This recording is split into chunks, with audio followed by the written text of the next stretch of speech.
Assalamualaikum warahmatullahi wabarakatuh. Perkenalkan, nama saya Ardi Chandra Ramadhani, nomor absen 5 dari kelas 12 MIPA 1. Di sini saya akan menerangkan tentang materi menulis refleksi tentang buku fiksi dan non-fiksi. Dan saya akan menyampaikan ini menggunakan media PowerPoint. Langsung saja untuk poin yang pertama, yaitu kita akan manfaat mengidentifikasi nilai-nilai dalam buku fiksi dan non-fiksi. Jadi kita sebelum menginjak ke merefleksikan buku fiksi dan non-fiksi, kita harus mengidentifikasi terlebih dahulu.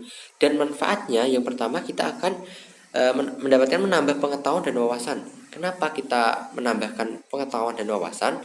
Ya secara logika saja, untuk menambah pengetahuan itu pasti ya. Untuk kenapa menambahkan pengetahuan itu bisa kita dapatkan, yaitu ketika kita membaca. Jadi merefleksikan itu sebelumnya kita harus membaca terlebih dahulu, harus mengidentifikasi terlebih dahulu. Kenapa? Karena dalam membuat merefleksi itu harus kita memahami isi yang terkandung dalam buku tersebut. Gitu. Yang kedua yaitu mengembangkan diri. Nah, dalam poin mengembangkan diri dapat kita jelaskan, ketika kita menyampaikan atau ketika kita membaca buku secara keseluruhan yang kita dapatkan isi tersebut, kita akan mengembangkan diri kita dalam nilai-nilai yang kita ambil. Dan untuk nilai-nilainya nanti ada banyak, yaitu nilai-nilai sosial, nilai politik, nilai pendidikan, nilai kebudayaan, nilai adat, banyak lagi. Nah, dalam nilai-nilai tersebut kita akan bahas di slide selanjutnya. Untuk ketiga, yaitu memotivasi untuk mendapatkan informasi yang lebih luas. Poin yang sangat bagus ini, kenapa? Karena dalam kita mengidentifikasi, pasti kita akan menambahkan wawasan dan menambah pengetahuan kita. Kenapa? Kita dalam mengidentifikasi kita akan mendapatkan resensi yang sangat kuat, dan kita dapat mengimplementasikan sebagai motivasi diri kita sendiri. Untuk yang terakhir atau yang keempat, yaitu kita dapat berpikir kritis. Kenapa?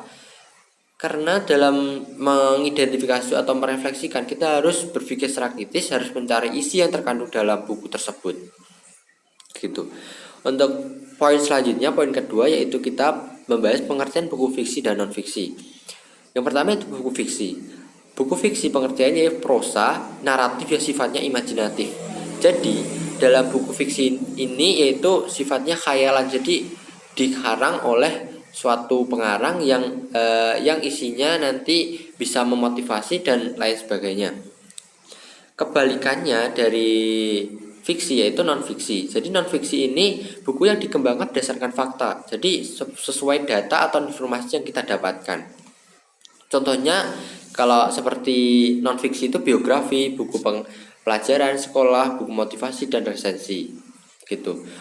Dan sedangkan yang fiksi tadi contohnya seperti cerpen, novel, komik, dongeng, cergam dan cermak.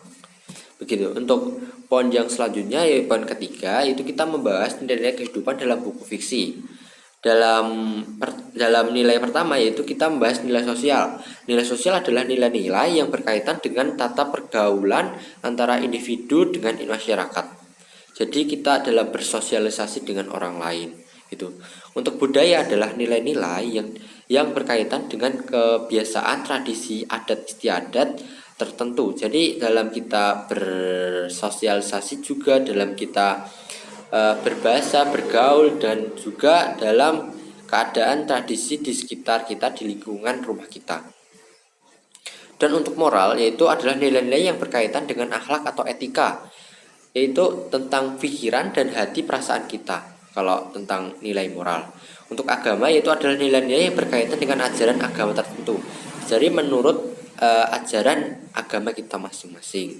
Untuk pendidikan adalah nilai-nilai yang berkaitan dengan sifat dan hal yang berguna bagi masyarakat. Jadi kalau hal pendidikan ini bisa kita implementasikan tentang hal-hal yang bisa bermanfaat bagi orang-orang di sekitar kita. Tuh. Untuk poin selanjutnya, yaitu kita membahas tentang contoh soal. Nilai apakah yang diceritakan dalam kutipan berikut? Nah, kita baca, novel ini mengajarkan bahwa segala sesuatu yang menentukan adalah diri kita sendiri. Senang atau tidak senang, baik atau buruk, kitalah yang dapat mengerti, dan kita juga yang menentukan harta, kekayaan, atau bahkan bahkan akan membuat kita kehilangan diri.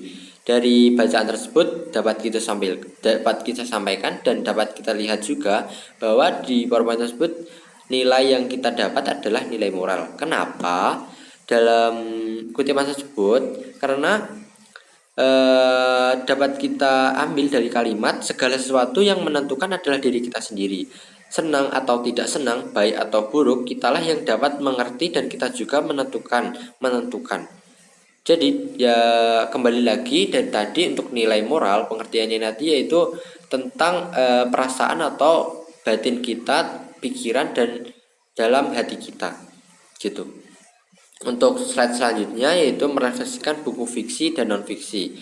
Jadi untuk pengertian merefleksi sebelumnya ini kita dapat jelaskan yaitu refleksi adalah tanggapan terhadap sejumlah buku. Tanggapan yang dimaksud berupa gambaran, pemahaman pembaca terhadap isi buku tersebut.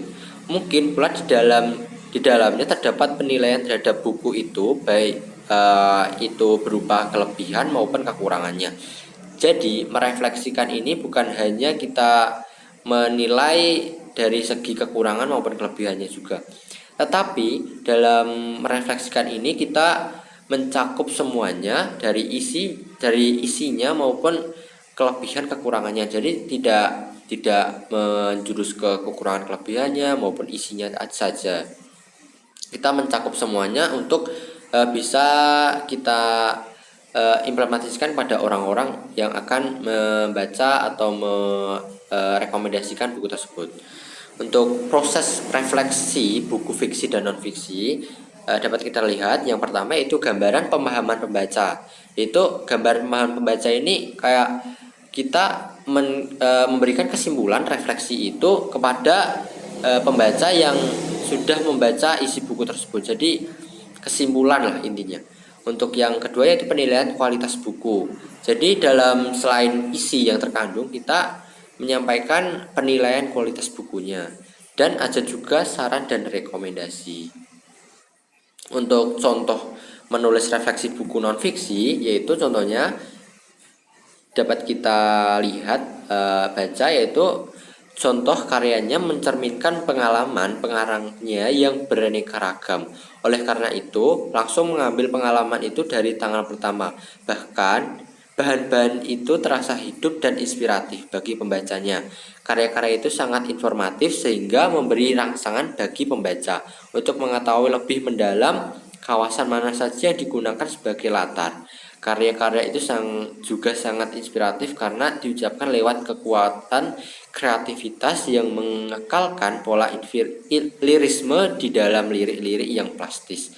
Nah, dalam contoh tersebut refleksi buku non-fiksi dapat kita ambil bahwa merefleksikan itu mengandung isi, kekurangan dan kelebihannya.